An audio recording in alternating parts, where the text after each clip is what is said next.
Hello guys, myself Pradesh. Today I am here for my dear friends. You know it is a very critical situation and all the students are at home.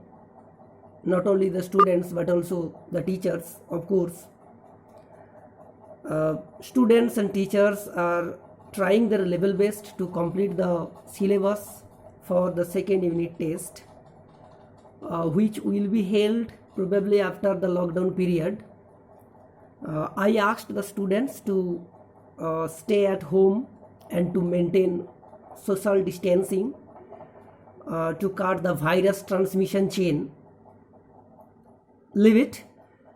Uh, Today I am here to discuss about a poem, My Own True Family. So far as I remember, in my last class, uh, before the lockdown period, I have completed the passing away of Bapu lesson number 3, and now it is time to discuss the poem Our Own True Family, which is in lesson number 4. Uh, Let me allow to start the poem, but before come to the poem, I am focusing about the poet Ted Hughes. Ted Hughes is one of the finest poets of Great Britain. He was entitled as the poet laureate. His famous works are Birthday Letters, The Hawk in the Rain, Tales from Ovid. These are some masterpieces. But here in this poem, you will find the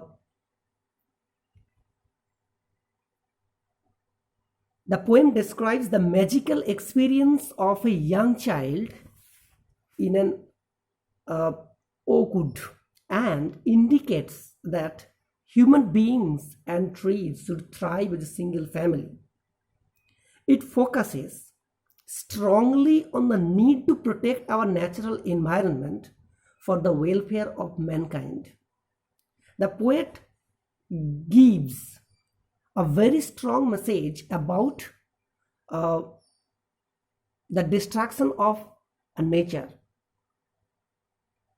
We all are responsible for this destruction.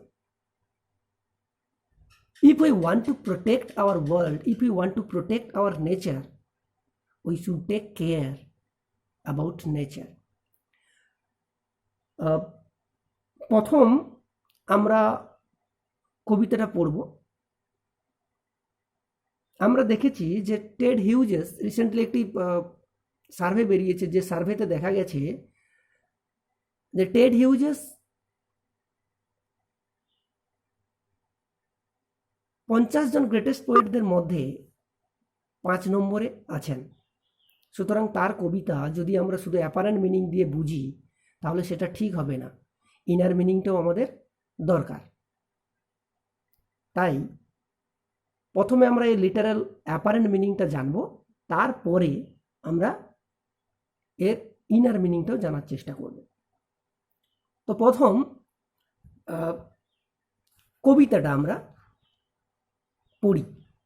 Once I crept in an oak wood, I was looking for a stag. I met an old woman there, all nobly stick and rag. She said, I have your secret here inside my little bag. একদিন কবি okay গাছের জঙ্গলে গিয়েছিলেন একটি হরিণের খোঁজে। Stag male deer, পুরুষ হরিণ। তো হরিণের খোঁজে একদিন কবি জঙ্গলে গিয়েছিলেন। সেখানে তিনি দেখা পেলেন, there he met an old woman. What is the condition of the old woman? She was nobly stick and rag. nobly, তার হাতে ধরা ছিল একটি নড়বড়ে লাঠি। তার নড়বড়ে হাতে ধরা ছিল লাঠি আর তার পরনের পোশাক ছিল ছেঁড়া। সে বলল, I have your secret here inside my little bag, আমার এই ব্যাগের মধ্যে তোমার সব গোপন কথা আছে। তো এটা সিম্পল মিনিং, কিন্তু এর যদি ইনার মিনিংটা আমরা বোঝার চেষ্টা করি তাহলে আমরা দেখব যে স্ট্যাগ এখানে হচ্ছে নিরাপদ আশ্রয়। কবি নিরাপদ আশ্রয় খুঁজছিলেন কোথায়? ওল্ড ওম্যান, এখানে বলা হচ্ছে কাকে? প্রকৃতিকে, নেচারের কাছে, নিরাপদ আশ্রয়ের কাছে গিয়েছিলেন। আর নেচারের অবস্থা কীরকম? টালমাটাল অবস্থা, কারণ আমরা যে টর্চারটা করছি নেচারের উপর সেটা আনবিয়ারেবল, এবং এর জন্য কি হয়ে গেছে? প্রকৃতি আজ বিপর্যস্ত হয়ে পড়েছে। সি সেড, প্রকৃতি যেন বলল, I have your secret here inside my little bag, আমার এই ব্যাগের মধ্যে, প্রকৃতির মধ্যে তোমার বেঁচে থাকার সমস্ত সম্পদ এখানে আছে। I have your secret here inside my little bag. This is the inner meaning of the poem. Then she began to cackle and I began to quake. তারপরে সে একটা খ্যাক খ্যাক করে অদ্ভুত হাসি হাসলো আর আমি চমকে উঠলাম। She opened up her little bag. সে তার ব্যাগটা খুললো and I came twice awake. আমি দ্বিতীয়বার জেগে উঠলাম। Surrounded by a staring tribe. আমাকে ঘিরে ধরে আছে কি? staring tribe. এখানে staring tribe জনগোষ্ঠী, কিন্তু এখানে সেটা কি না, ওক গাছ। তারা যেন আমাকে ঘিরে ধরে আছে। And me tied to stake, এবং আমাকে একটা খুঁটির সঙ্গে বেঁধে রেখেছে। এখানে কেম টুয়াইস অ্যাওয়েক, এখানে যদি ইনার মিনিংয়ে দেখি যে সে ব্যাগটা খুললো আর আমি দ্বিতীয়বারের জন্য জেগে উঠলাম। এখানে দ্বিতীয়বার জেগে ওঠার কারণটা কি না, প্রথমবার জেগে উঠেছিল যখন এটা জানা গেল যে প্রকৃতিকে আমরা ক্ষতিগ্রস্ত করছি, প্রকৃতির উপরে টর্চার করছি, এটা জেনে জেগে উঠলেন। প্রথমবারের জন্য জেগে উঠলেন কবি। আর দ্বিতীয়বারের জন্য জেগে উঠলেন কোথায়? যখন তিনি এটা জানতে পারলেন যে প্রকৃতিকে ক্ষতিগ্রস্ত করার ফলে আমরা নিজেরাও ক্ষতিগ্রস্ত হচ্ছি, তখন দ্বিতীয়বারের জন্য জেগে উঠলাম। They said, we are the oak trees and your own true family. তারা বলল, আমরাই ওক গাছ, তোমার প্রকৃত পরিবার। We are chopped down, we are torn off, you do not blink an eye. আমাদের কেটে ফেলা হচ্ছে, আমাদের ছিঁড়ে ফেলা হচ্ছে, আর তুমি চোখের পলক ফেলছো না, কোনো প্রতিবাদ নেই। Unless you make a promise now, যদি তুমি প্রতিবাদের ভাষা তোমার মুখ দিয়ে না বেরোয়, যদি তুমি প্রতিবাদ না করো, you are going to die, now you are going to die, তাহলে তুমি আছো কি একেবারে তুমিও মৃত্যুর দোরগোড়ায় পৌঁছে যাচ্ছ। সুতরাং তোমাকে বাঁচতে গেলে এই প্রতিবাদটা তোমাকে করতেই হবে। গাছ কাটা, গাছ ছেঁড়া, এর প্রতিবাদ তোমাকে করতেই হবে যদি তুমি বেঁচে থাকতে চাও। Whenever you see an oak tree fail, যখন তুমি দেখবে যে একটা ওক গাছ পড়ে যাচ্ছে, কেটে ফেলা হচ্ছে, swear now you will plant two, তখন তোমাকে কথা দাও, শপথ করো যে তুমি দুটো গাছ লাগাবে। Unless you swear, the black oak bark will wrinkle over you, আর যদি ততক্ষণ তুমি না করো তাহলে তোমাকে তারা কি করবে? ঘিরে ধরবে।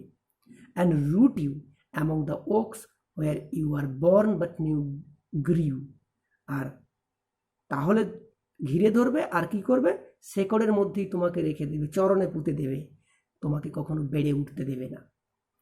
আর তারপরেই আছে final stanza, the very vital and very important. Here you will find the message that this was my dream beneath the bough. এইটা যখন স্বপ্ন দেখছিলাম, আমি কোথায় দেখছিলাম? গাছের তলায় বসে যখন স্বপ্ন দেখছিলাম, the dream that alter me, যে স্বপ্নটা আমাকে কি করে দিয়েছে? চেঞ্জ করে দিয়েছে, পরিবর্তন করে দিয়েছে। When I came out of the oak wood, যখন ওক গাছের জঙ্গল থেকে আমি বেরিয়ে এলাম, back to the human company, যখন মানুষের সাহচর্য নিয়ে, মানুষের সঙ্গে আমি যখন বেরিয়ে এলাম গাছের জঙ্গল থেকে, ওক গাছের জঙ্গল থেকে, my walk was the walk of a human child, আমার হাঁটাটা হয়ে গেছে কার মতো?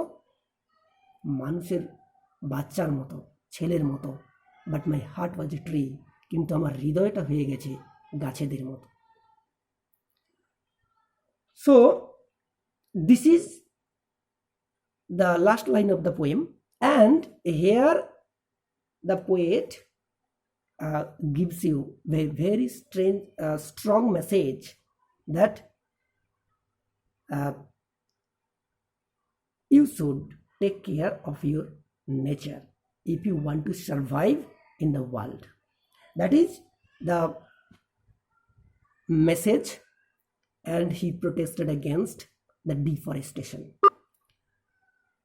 এই কবিতাতে যদি আমরা প্রথম লাইনগুলো থেকে আমরা দেখি যে স্ট্যাগ মানে হচ্ছে, ওয়ার্ড মিনিংগুলো যদি দেখি, স্ট্যাগ মানে হচ্ছে মেল ডিয়ার, আর র্যাগ, র্যাগ মানে হয়ে যাচ্ছে ছেঁড়া, তার সঙ্গে আছে ক্যাকল মানে অদ্ভুত করে হাসা, ওয়েক মানে চমকে ওঠা, তার সঙ্গে সোয়ার মানে হচ্ছে শপথ নেওয়া, আর তারপরে হচ্ছে সারাউন্ডেড মানে হচ্ছে ঘিরে ধরা, অ্যাওয়েক মানে জেগে ওঠা, ট্রু ফ্যামিলি মানে হচ্ছে প্রকৃত পরিবার, চপ ডাউন মানে কেটে ফেলা, প্ল্যান্ট করা মানে হচ্ছে আবার গাছ লাগানো।